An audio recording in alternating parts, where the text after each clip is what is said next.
I'm Cheryl and welcome to the Sewing Room channel. I've got a really fun and easy beginner's project for you, and that's how to make this mini tote bag. I'll show you two different ways to finish it off. You can have it with a box-shaped bottom or not. So let's get started.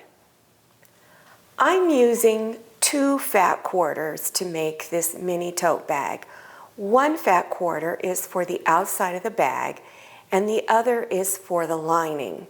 If you want to just use 1 fat quarter, that 1 fat quarter can be used for both the lining and the outside fabric, and I'll explain in a moment how that works. So I'm going to use 2. I'm placing them on top of each other. Normally your fat quarters are anywhere from 18 inches wide to 22 inches long. They're not always cut exactly the same, so clean up all of your edges. Make sure they're all straight first. And mine were pretty close, so I'm cutting mine down the middle at 9 inches. Some of you, if you have to cut more of your fat quarter off because it's not very even, it might be anywhere from 8.5 inches to 8.75 inches wide for each piece. So as I said, mine are roughly 9 inches, and I'm just going to cut them right down the middle.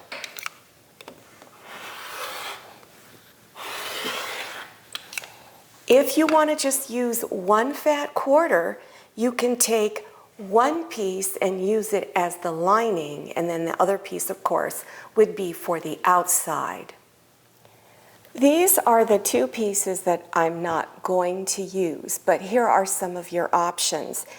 If you don't want to buy another fat quarter, or if you don't have scraps for the straps, you can take one of the fabrics and cut out your 2 strips for the straps. So you would cut them 2.5 inches wide.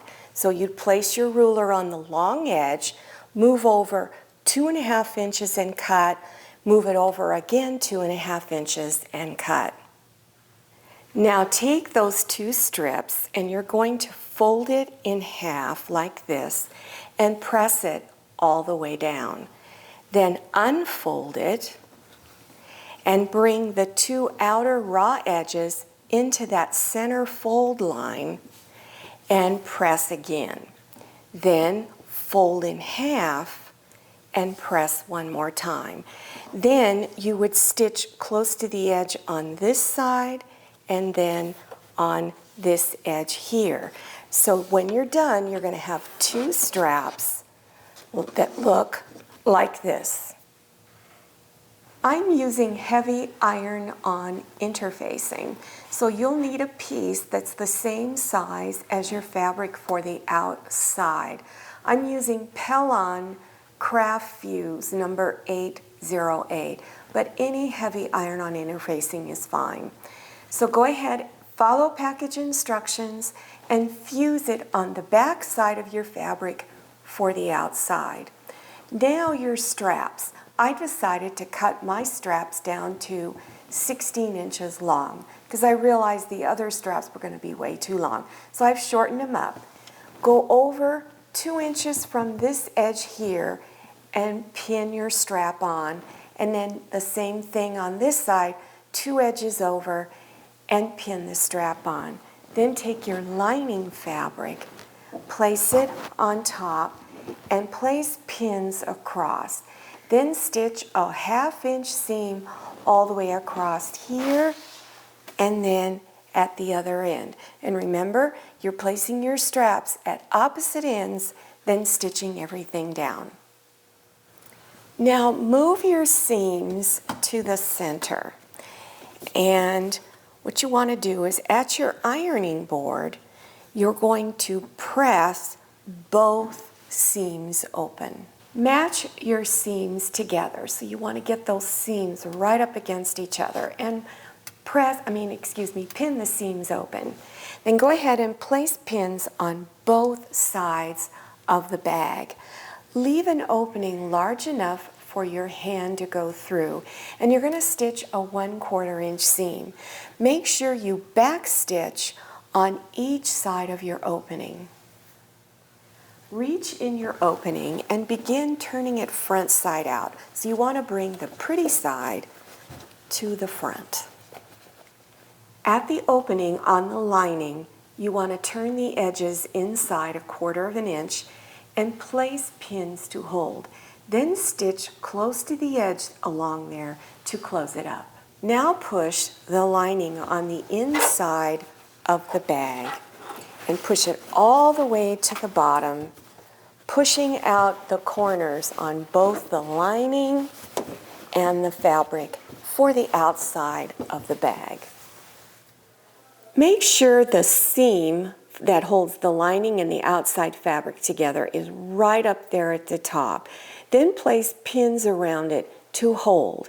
Stitch 1/8 of an inch from the top edge in all the way around. Then after that, do a second row of stitching 1/4 inch away from that first row of stitching. So you'll have 2 rows of stitching around the top edge.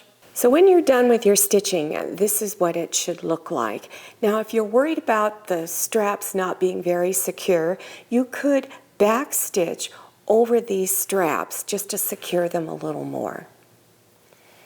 You can leave the bag just like this if you like, but if you're interested in making it a box shape at the bottom, I'll show you how to do that next.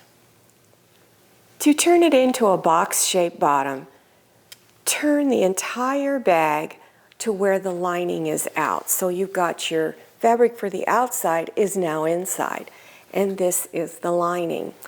This is the bottom of the bag, so you're going to take the center bottom, and if you want to press it so you can see where the center bottom is, you can do that.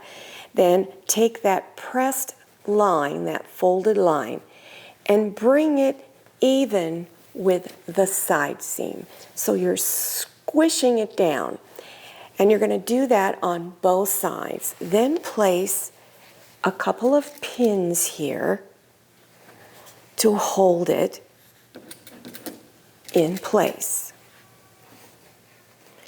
Take a ruler, and you can either put the 1.5 inch line or the 2 inch line on your ruler down here on the point. And it just depends on how big of a box bottom you want. And you can either use a pencil, chalk, or fabric marker and draw a line right along here. Now this is kind of a dark fabric, so I can't really see my line, but I've placed my pin so I know exactly where that 2 inch line is. Then go ahead and stitch right across there. I'm going to give you a couple of options on how to finish this off. You can either leave this pointy piece right here on the inside of your bag because no one will see it, but if you don't want it there, then go ahead and measure from your seam, your stitch line, out 1/2 inch and trim the excess off. Then you could do a zigzag stitch over the raw edge. So when you're done, go ahead and bring the front side fabric out so that the bag looks like this. This turned out really cute, and it's really got a lot of space in it. Now, if you want to put pockets on the inside and even outside of this, I have a video on how you can put pockets on a tote bag, which would give you more storage space. Now, this would also make a great gift for someone. You could make some other little accessories, or maybe even put things in it like a small comb and brush, a little tube of lip gloss, or you can make this little personal tissue holder for them and put it inside. I have a variety of different coin purses. This one will hold credit cards, gift cards, and money, all in that. Here's a really easy one with just a zipper on it. Here's one with a zipper that's round. You can put a wristlet on it or keychain. Here's a little snap bag. And then here's this other one again. And you can even put a little novelty piece on it. So you have all kinds of options for this little bag. I think it's so cute. And there's a lot of people out there I know who would really love getting this as a gift. I hope you enjoyed this tutorial and that you try making this little bag. There's really a lot of things that you can do with this. Now make sure you look below your YouTube screen for all those video links I was talking about and other beginners projects. Make sure you also follow me on Instagram and check out my Facebook page. Thank you so much for watching. I'll see you next time, and happy sewing. If you like the Sewing Room channel, one of the best ways to show your support is to subscribe by clicking on that red subscribe button and give this video a thumbs up. And don't forget to click on share to share this video with your friends. And make sure you click on the bell so you receive notifications for all my new videos. I'm Cheryl, this is Manny, and this is Scotty. See you next time.